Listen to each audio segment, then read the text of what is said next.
eu estou lá no Salmos de número 127. Rapidinho aí, lembra? Levantar a espada, desembainhar a espada, quem lembra? Isso é antigo, hein? Isso é... A gente ficava com a Bíblia assim, isso para os mais novos, né? Que estão chegando agora. A gente fazia assim, e aí o nosso professor falava assim, desembainhar a espada, todo mundo levantava, quem lembra? E aí falava o texto bíblico, a gente já ia... Tinha que ser rápido, né, querido? Tinha que ser rápido. Salmos 127. Já faz muito tempo que vocês estão sentados. Por favor, se coloquem em pé, em reverência ao texto.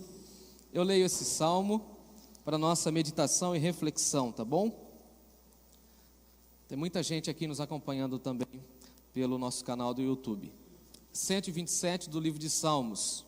Eu leio o texto e você pode me acompanhar aí na versão que você tem em suas mãos. Diz assim o texto sagrado: Se o Senhor não edificar a casa, em vão trabalham aqueles que edificam. Se o Senhor não guardar a cidade, em vão vigia a sentinela.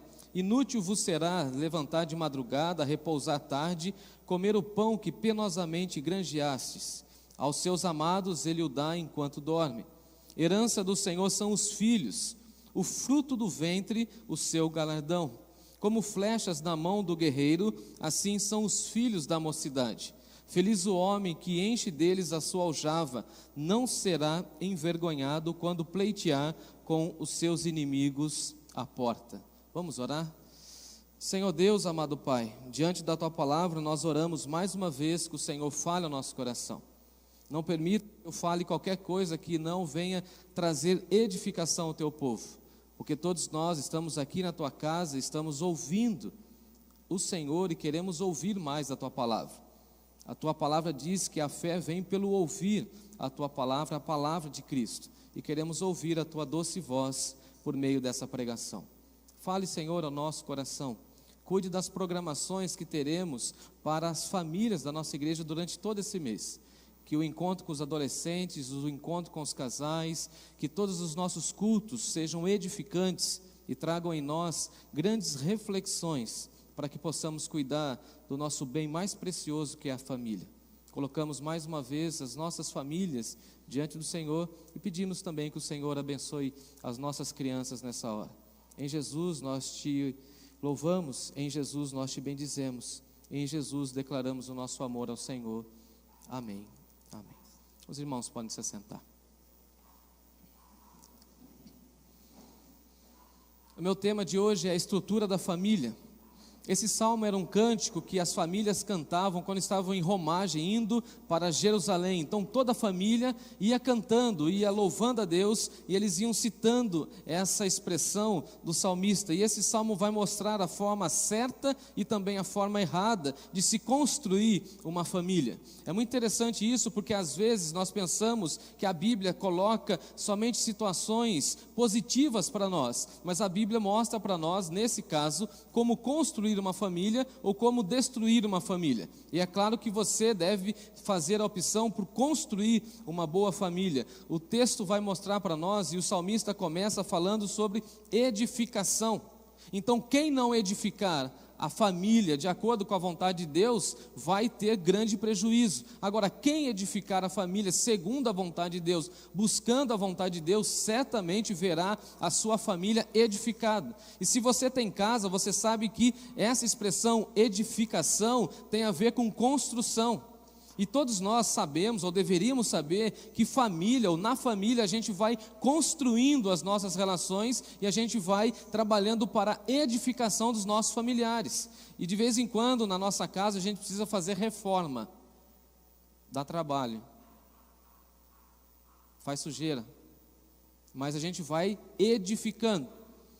Muito curioso, esse mês agora, Timóteo fez aniversário na sexta-feira, e o pedido dele para mim foi muito interessante. Ele fez um pedido que eu achei muito inusitado. Papai, eu quero que você cuide do meu quarto. Hã? Eu falei, como assim, cara? Ó, eu não quero mais ser chamado de criança. Adulto. Quer um boleto? Quer um boleto? Não quero mais ser chamado de criança, tudo bem. E agora então, na sua folga, o senhor pega aquele berço lá, não me pertence mais e arranca do meu quarto. Desse jeito. Sim, senhor. Tirar o berço. Que hora, que tempo, não sei. Vamos lá, desmonta o berço. Ele não quer mais ser identificado como criança. Olha que legal. E aí, olha o que ele pediu para mim, Mário. Ele falou assim, olha, eu quero que você pinte o meu quarto. Tira aquela decoração de nenezinho e agora faça uma decoração diferente. E eu cheio de coisas para fazer, vai eu lá edificar a minha casa. Comprei uma lata de tinta lá na pintura, preciso postar aí para os irmãos ver, e trabalhando para a edificação, esse contexto. Só que fazer uma pintura com os móveis no local, guarda-roupa no local, e a mulher querendo que não tenha um pinguinho, foi muito difícil. Mas nós precisamos entender isso, e isso é a família. A gente vai cuidando da família, edificando a família, vivendo na família. A gente não tem tempo para fazer grandes reformas na família e falar o seguinte, agora todo mundo para, eu vou consertar a família e depois a gente continua sendo família, não tem jeito. E o que o salmista está dizendo para nós é que esse processo de edificação, de reforma vai acontecendo. Os nossos filhos não crescem de uma maneira tão exponencial de um dia para o outro, assim a gente já vê-los pronto. Não, a gente vai edificando, a gente vai cuidando. Casamento, quem aqui é mais tempo, ou tem mais tempo de casado que eu, sabe do que eu estou falando. Casamento não tem uma lição assim pronta, faça isso no casamento e o casamento já está pronto. Casamento é o que, irmãos, irmãs? Edificação, é trabalho, todo dia é cuidado, e de tempos em tempos tem que renovar os votos, como nós vimos os nossos irmãos fazendo semana passada, tem que fazer uma reforma, tem que dar um upgrade na casa, que a esposa cansa, que o marido cansa disso, e tem que mudar. Quem nunca chegou em casa e viu os móveis completamente em outro ambiente, em outro espaço? De vez em quando eu fico meio perdido, eu não sei se vocês sabem, mas eu tenho um probleminha, e um dos probleminhas que eu tenho, eu sou sonâmbulo. Já sabiam disso? E uma vez Natália mudou toda a configuração da casa, e eu sonâmbulo na madrugada, sem enxergar nada, pensando que está tudo no mesmo lugar, dou uma tropeçada, caio na sala, aí eu acordo, o que eu estou fazendo no chão? E ela atrás de mim falou, mudei a configuração da casa. Mas você tem que me avisar, senhora. Nós estamos na mesma casa, e esse processo de edificação, de mudança. Veja que é isso que o salmista está colocando para nós. Ele está falando o seguinte, olha, nós precisamos refletir como nós estamos construindo as nossas relações, como nós estamos construindo as relações de afeto com as pessoas que moram na mesma casa, como nós estamos cuidando dos nossos familiares ou não em relação ao afeto. E aí eu entendi, falei, aquela mudança estrutural tinha a ver com carinho, com afeto, com relacionamento. A pintura lá no quarto do Timóteo tinha a ver com afeto. E foi muito interessante, nós filmamos, quando ele chegou da escola na sexta-feira e viu o quarto todo decorado lá com a imagem lá do super-herói que ele gosta lá e tal, não sei o quê, tudo no lugar, ele falou assim, nossa, parece outra casa. E uma casa onde tem afeto, quando você chega, parece que você está vivendo um outro ambiente. É muito amor, é muito afeto, e infelizmente nós estamos vivendo em um tempo de desnutrição afetiva, onde as crianças, os adolescentes, os idosos estão desnutridos afetivamente, porque não recebem demonstrações claras e públicas do amor, não sabem mais o que é receber carinho, afeto. E eu sei que quem tem filho, adolescente ou criança vai saber disso. Você tenta abraçar o sujeito, parece uma cobra, né? Interessante. Quando ele é mais novinho, ele quer ter o pai e a mãe por perto. Quem já passou por essa fase? Ou foi adolescente ou tem filho nessa fase? Eu me lembro uma vez em Bauru, que o Timóteo falou assim para mim, pai, um dia você vem bem bonito me buscar na escola. Não sabia nem falar, tinha 2 anos. Como assim, cara, bem bonito? Eu já nasci de novo e está tudo certo, é só isso aí mesmo. Ele falou, não, é o seguinte, vem bem bonitão, agora você vai na igreja. Não sei se já contei essa história para os irmãos. Por quê? Tinha um menininho da classe dele, que teve um dia lá que a mãe não pôde buscá-lo, e o pai dele foi buscar. E naquele dia até eu fiquei com inveja. confessando pecados agora. Hashtag confessando pecado. O pai dele chegou com o caminhão do bombeiro, pensa. Parou o caminhão do bombeiro lá, ligou o giroflex, desce com aquela roupa, vai lá, pega o menininho e sai com o menininho. Entendi por quê. O menininho viu a referência do pai, o herói, e o Timóteo falou o seguinte para mim: agora eu quero que você faça o mesmo. Mandei levar o carro, peguei aquele terno, sabe, bacana, roupa de igreja, ele falou, né, meu uniforme, coloquei a gravata melhor que eu tinha, cheguei lá cheio de pose, cortei cabelo, Ivan, fui lá no barbeiro, fiz a barba, cheguei lá, pensando que eu era o chique, né, falei assim, hoje aquele bombeiro vai se ver comigo. Parei meu carro lá, fui lá buscar. Quando ele me viu, ele empinou o peito assim, veio com a mochilinha assim, se achando. Falei, uau, sou o herói dele, essa referência. Só que essa fase passou. Pai, de vez em quando você vai me buscar e não fica me grudando, dando beijinho perto dos meus amiguinhos.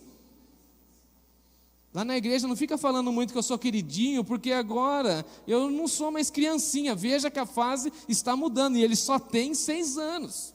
Mas o que nós precisamos entender é que mesmo quando as crianças e os adolescentes não querem receber tanto carinho e afeto, nós precisamos nutri-los de afeto e de amor em casa.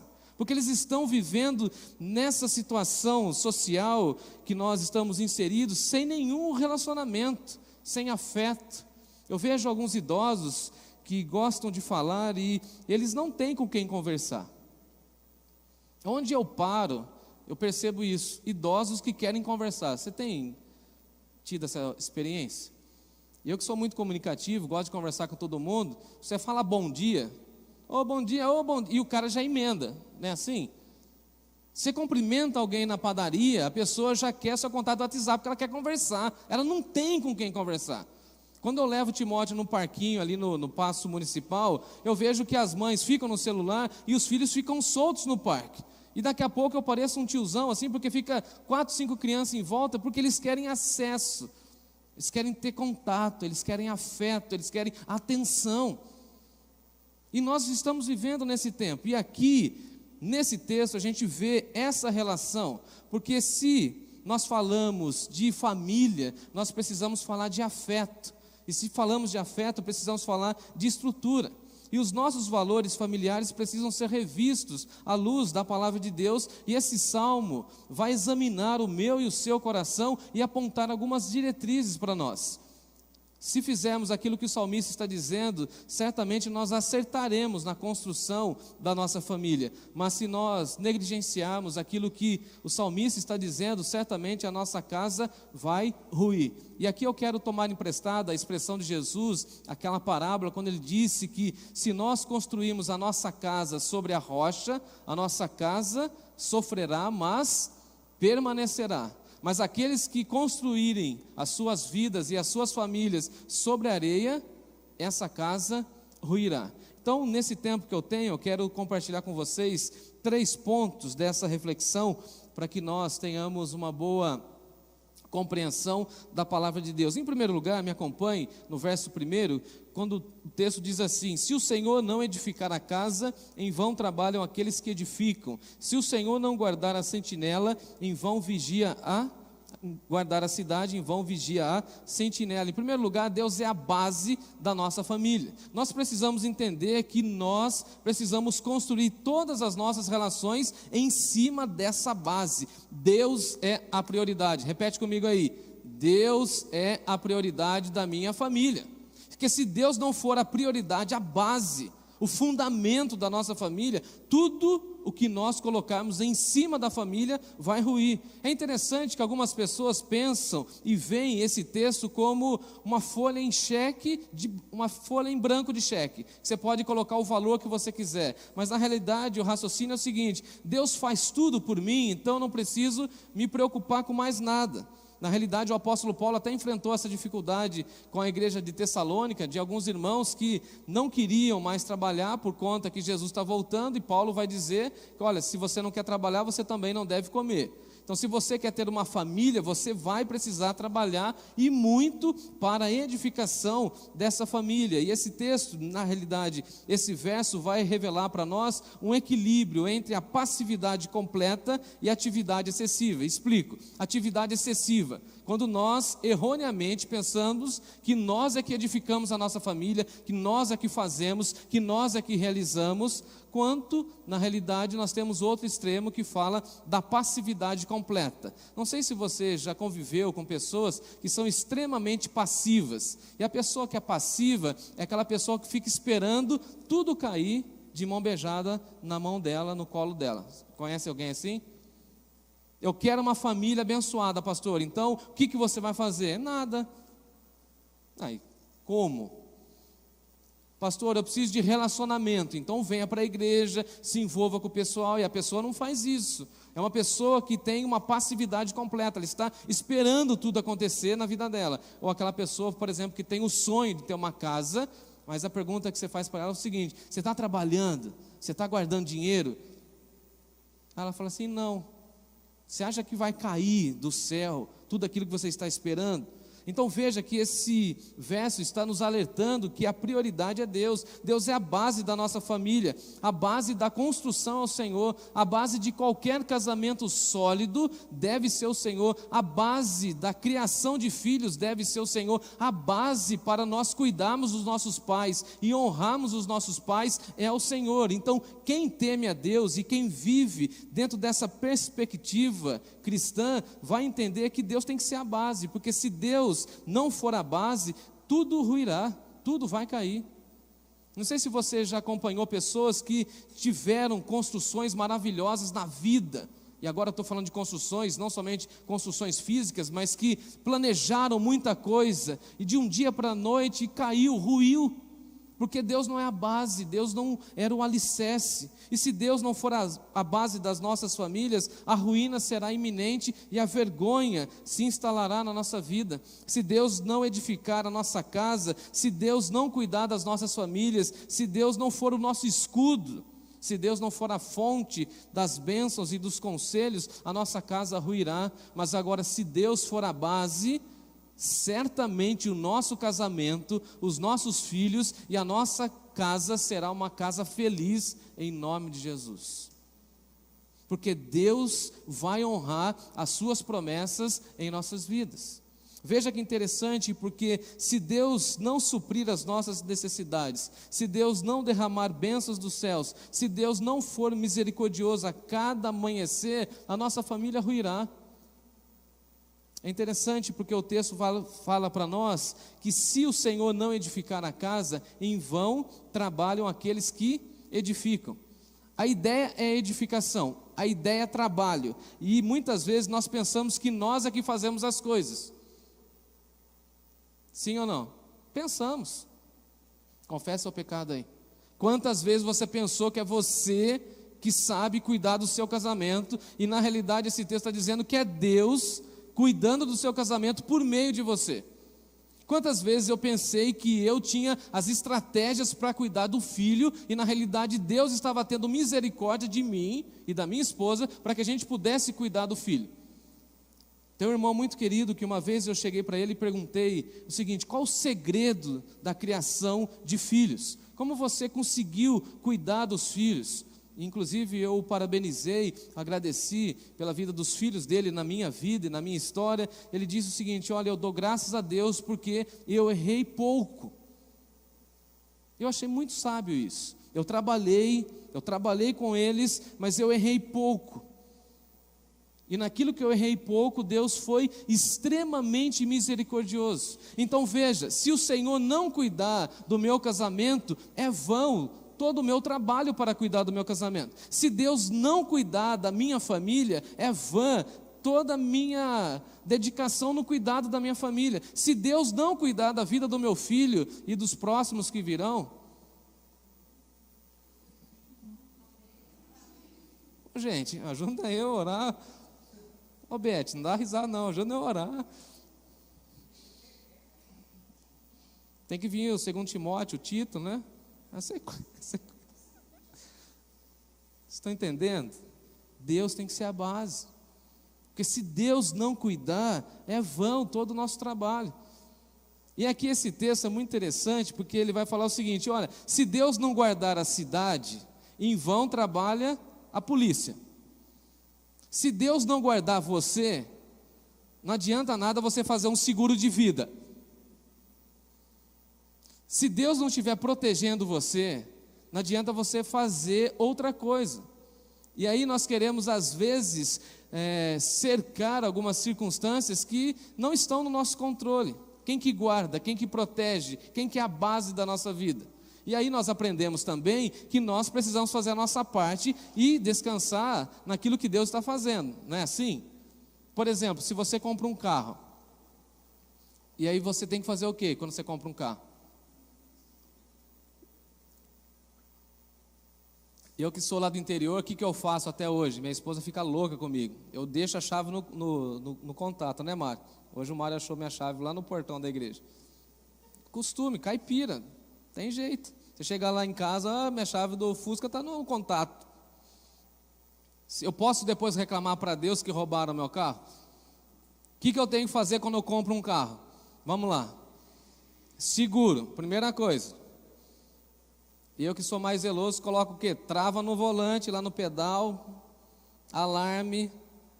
Essa é minha parte. Agora, qual que é a parte de Deus? Proteger e guardar. Muito tempo atrás, aconteceu um negócio muito interessante. Recebi meu pagamento.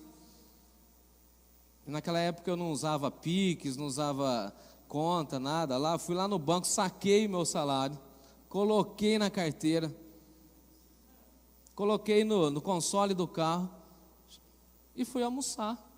E deixei o carro como lá em Bauru? Tudo aberto. Aí almocei, quando eu saí, eu vi o vidro aberto, falei, Deus do céu, misericórdia. Meu salário do mês. Aí eu fui até andando devagarzinho, orando, né? Quando eu cheguei lá, o que aconteceu? O que você acha? Deus foi bom, minha carteira estava lá. Minha carteira estava lá, Aveline, com o salário completo. E o ladrão não levou nem as contas, graças a Deus, estava tudo lá. Agora, eu posso fazer isso de novo? Posso ser negligente de novo? Mas Deus não guardou daquela vez? Me acompanha o raciocínio, Deus não guardou aquela vez? Eu posso fazer de novo? Agora, Deus nos guardou a nossa família? Não tem guardado a nossa família, mas nós precisamos fazer o quê? A nossa parte. Então veja o texto, se o Senhor não edificar, ou seja, se Deus não for a base, não adianta você trabalhar. Agora, adianta sim você trabalhar em prol da sua família, se Deus for a base. Se Deus for a base, então você tem que trabalhar e trabalhar muito, porque Deus está cuidando das nossas famílias, Deus está sustentando as nossas famílias. E é muito interessante lembrar a palavra de Jesus, quando ele diz o seguinte: meu pai trabalha e eu também estou trabalhando. Nós precisamos trabalhar em prol da nossa família, lembrando que Deus sequer dá uma cochilada.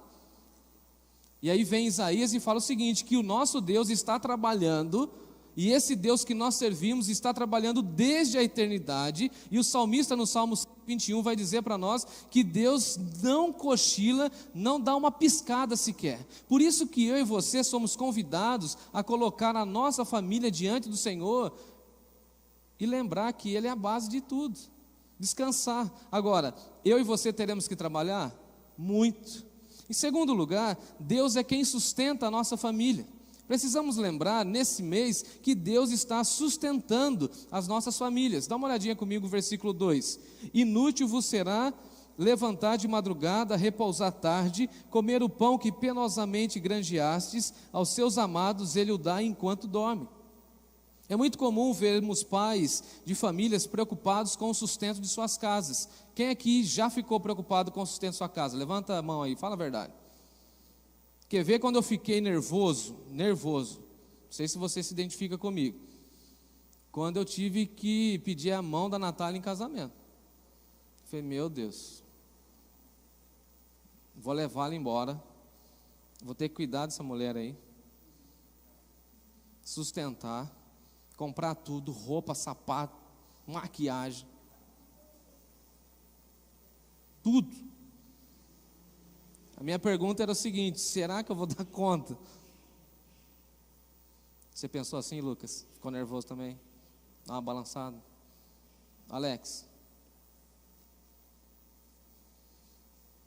Preocupação, cuidado, investimentos. Agora, essa preocupação não pode gerar em nós uma situação em que a gente deixa de confiar na provisão de Deus. Isso que eu quero trabalhar. Porque muitos pais de família arrumam 2, 3, 4 empregos.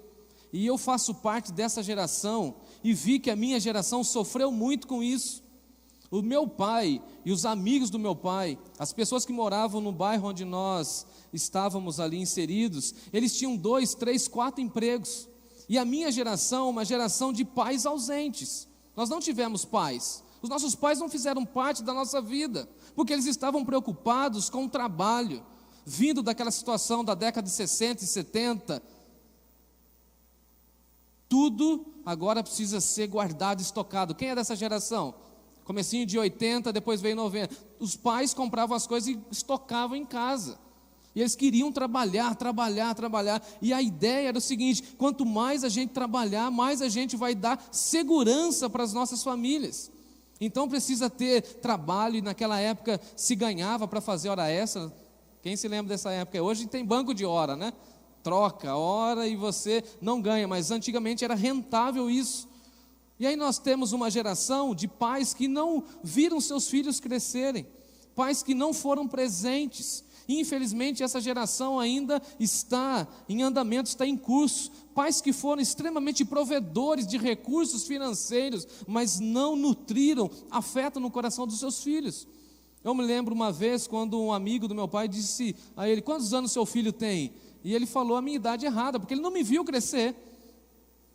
Ele não me viu crescer. E aí é triste, é lamentável quando a gente olha para a igreja e vê pais cristãos que não confiam em Deus. E o segundo ponto que eu estou trabalhando aqui é o seguinte: Deus é quem sustenta as nossas famílias. É Deus que provê as necessidades da nossa família. Porque muitas vezes nós pensamos, humanamente falando, que somos nós que sustentamos a nossa família. Somos nós que levamos o pão para casa. Será? O que o salmista está dizendo é o seguinte: é inútil você levantar cedo, da madrugada, trabalhar até tarde, porque na realidade Deus é provedor. Fala amém, amém. É Deus que vai cuidar da sua vida. Porque se Deus não te der saúde, você não vai para o trabalho. E se você não for para o trabalho, você não vai receber o seu salário. Então veja, Deus é a base e Deus sustenta a minha e a sua família. Quando você ficar enfermo, enferma, é Deus que vai sustentar você e eu com os medicamentos e com tudo aquilo que nós precisamos. O que o salmista está dizendo é o seguinte: parem de trabalhar tanto. Nossa geração é viciada e acostumada no trabalho. Eu me lembro do meu pai que falava o seguinte: não é possível dormir muito. Para de dormir. Eu me lembro disso. Lembra, mãe? Para de dormir. Quem trabalha está perdendo tempo. O que eu fiz? Aprendi isso. Cheguei no seminário. Fui um dos melhores alunos. Por quê? Eu não dormia. Eu dormia 3 horas por noite só. Estou falando 15 anos atrás. Agora o boleto chegou. Agora eu quero e preciso dormir, mas eu não consigo me desligar, porque eu aprendi que eu tenho que trabalhar. Aí você, por exemplo, como eu, que não tira férias, não gosta de tirar férias, se exalta porque tira férias, aí vem uma enfermidade como eu tive agora, estou em tratamento. E eu que estava acostumado a acelerar, viver agitado e corrido, vem a enfermidade, me trava 3 anos, graças a Deus agora estou há 2 meses muito bem, mas quem sustentou a minha vida nesse tempo, nesses 3 anos? Me responde, se não foi Deus, Isso para esmagar em nós esse orgulho, essa vaidade que a gente fala assim: eu que sustento essa casa, eu que coloco aqui, é nada. Deus é quem sustenta a nossa família. E sabe o que nós precisamos aprender? Nós precisamos aprender a dormir. Confessando pecados hoje, né? Eu tenho inveja de aquelas pessoas que chegam e dormem. Tenho amigos assim. O meu pastor é assim. A gente foi para o Rio de Janeiro, eu e meu pastor e mais um pastor amigo, alguns anos atrás. Quando a gente caiu na estrada, ele ali no banco traseiro assim, ele é maior que eu, né? Os irmãos conhecem, forte, gordinho. Ele deitou assim no canto do vidro, assim, começou a roncar. Parecia uma Scania. Falei, cara, a gente nem só na estrada, você já está dormindo, cara. Aí nós chegamos no Rio de Janeiro lá para o treinamento, na casa de uma pessoa que ele não conhece, com um travesseiro que ele não conhece. A gente não conhecia ninguém lá, só ele conhecia aquela pessoa. Falei, esse cara não vai dormir, não é possível. Dormiu a estrada inteira, de São Paulo até o Rio de Janeiro, 6 horas. Ele chega, deita, parece uma pedra. E eu lá 3 horas da manhã tentando achar alguma coisa e não consigo dormir. E por que nós não gostamos de esperar? Porque quando a gente está esperando, a gente não está no controle. Veja o que o texto está dizendo, vá dormir. É meio chato isso, mas dá um cutucão no cara aí, vá dormir, vai. Deus está cuidando de você, dá uma olhada no texto aí. Deus dá aos seus amados enquanto eles dormem. Nós precisamos aprender a descansar no cuidado de Deus. É Ele que vai sustentar a nossa vida, Ele que vai sustentar a nossa família, Ele que vai sustentar o nosso casamento, Ele que vai cuidar dos nossos filhos. Tem uma geração surgindo falando o seguinte: ah, pastor, para que ter filho? O mundo está difícil, o mundo está complicado. Sempre esteve, desde Noé. Lembra de Noé? Noé era um homem puro, íntegro, numa geração corrupta e perversa. Deus cuidou da família de Noé? A gente não, essa é a história de Noé, não pode ser a minha história, a sua história. Vá dormir. Pastor, as famílias estão se desintegrando porque não descansam em Deus. Vá dormir. Porque quando você dorme, você está dizendo ao Senhor o seguinte: eu confio que o Senhor vai prover aquilo que eu não posso prover. Isso é dormir, segundo a Bíblia. Vai dormir, vai descansar. Eu não tenho recurso para resolver as circunstâncias da minha família, então eu vou dormir. O que eu posso fazer além de dormir? Nós precisamos aprender isso, aprender esse princípio do descanso, das férias, e saber que Deus vai prover, que Deus vai sustentar, Deus vai enviar seus anjos. Quem se lembra de Elias? Os corvos foram lá sustentar Elias, lembra disso? Deus vai usar todos os meios e todos os recursos para cuidar da sua família. Eu creio nisso, e vivi isso no ano passado, quando todas as minhas reservas estavam quase acabando por conta do meu tratamento. Essa igreja foi usada por Deus para me ajudar e sustentar a minha vida naquele momento que eu mais precisava de ajuda. Deus usou vários irmãos, várias pessoas, a diretoria da igreja para me dar suporte, porque Deus sustenta a nossa família. E eu lá estava preocupado e pensando, mas esse exame eu não vou conseguir pagar. Isso tem aqui, tem uma situação, e agora? Aí Deus mais uma vez prova que Ele sustenta a minha família, a sua família. Dia desse nós recebemos uma blusa, 2 blusas na realidade, que a gente entregou para 2 crianças aqui da nossa igreja. Uma irmã viu, falou: pastor, compramos blusa para essas crianças. E quando entregamos para as crianças, elas não tinham blusa de frio para ir para a escola. Pensa numa coisa bonita. O que eu olhei e vi aqui? Deus sustentando a família daquela pessoa que não tinha como comprar, e usou uma pessoa daqui que viu. Mas Deus sustenta, irmãos e irmãs, descansemos nisso, confiemos nisso. Aí você vai falar o seguinte: eu tenho um parente que está enfermo. Confiemos no cuidado de Deus. Eu tenho alguém na minha família que está desempregado, está desenganado. Confiemos no cuidado de Deus. Em terceiro lugar, nós precisamos lembrar que Deus é quem presenteia as famílias. Deus vai presenteando as famílias. Dá uma olhadinha comigo no versículo 3. Herança do Senhor são os filhos. O salmista vai dizer que os filhos são herança, ou seja, Deus está presenteando as famílias com os filhos. Que bênção ter filho, hein? Por isso que eu sempre quis a casa cheia, era meu sonho. Não sei se eu consigo ainda, mas é meu sonho. Somos em 2 irmãos, e eu sempre quis ter minha casa cheia, e fico imaginando esse privilégio de receber uma herança de Deus. Agora, eu não sei vocês, mas eu nunca vi ninguém que recebe uma herança pegando dinheiro e desperdiçando dinheiro. Já viu?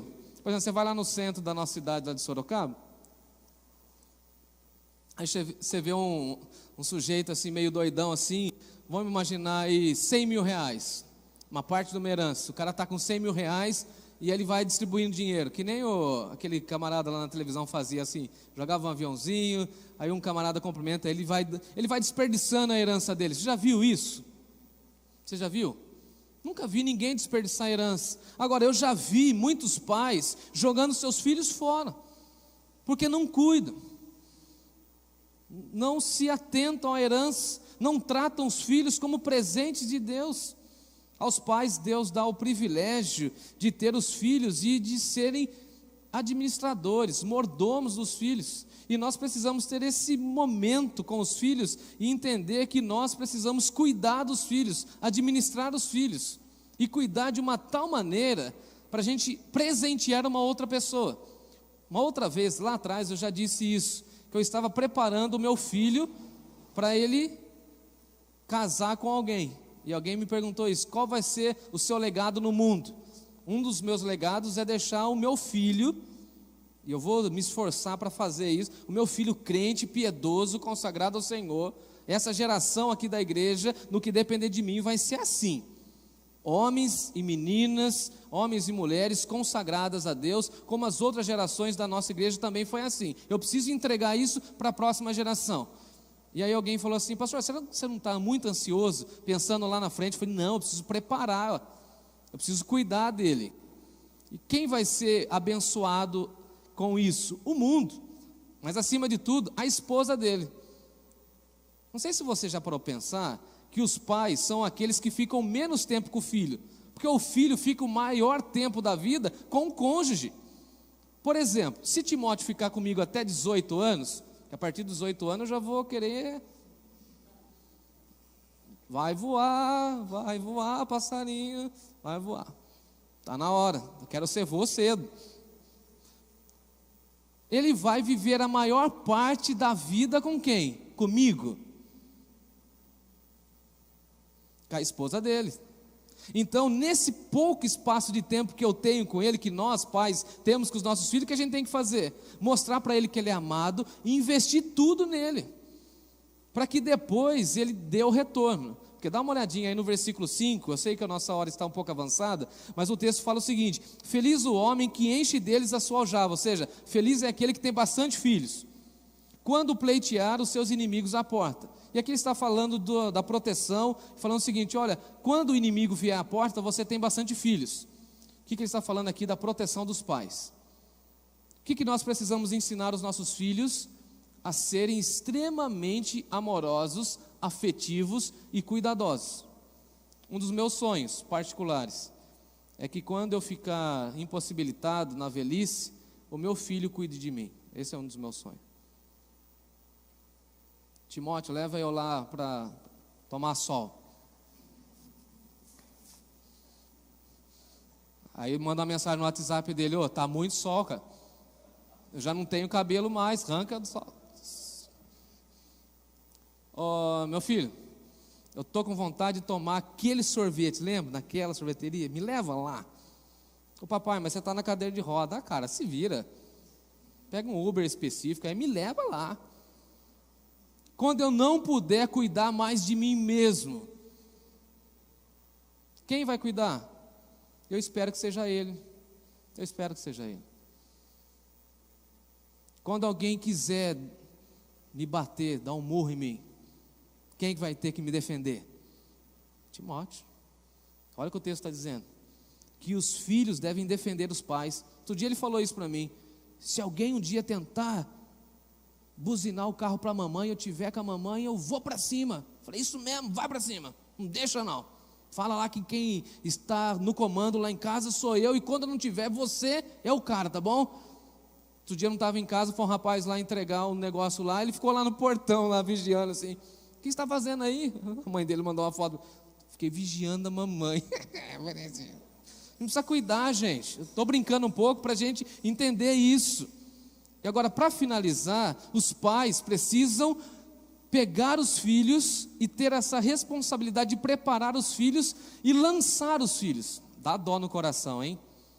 Dá dó, Ivan? Dá dó, hein? Ô, Fábio, dá dó? Dá dó, né? Aí você pega o filho, olha a expressão do salmista, põe no arco, não, Rose, você prepara, cuida, aí depois você pega o filho e lança.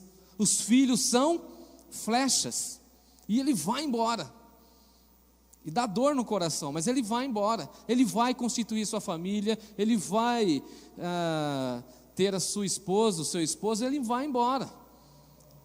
Tem um amigo meu que cuidou bem da filha dele, e a filha dele casou com um pastor amigo nosso, missionário, e simplesmente ela foi lá para a África.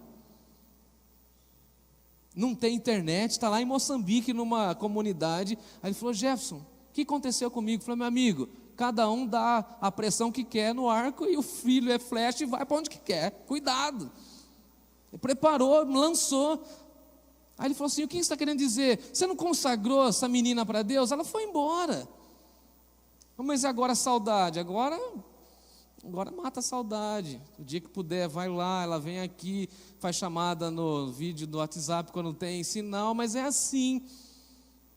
O que eu e você podemos fazer para esse mundo? Deixar os nossos filhos tementes a Deus, para que eles possam constituir uma família igual à nossa, e serem felizes buscando a presença de Deus.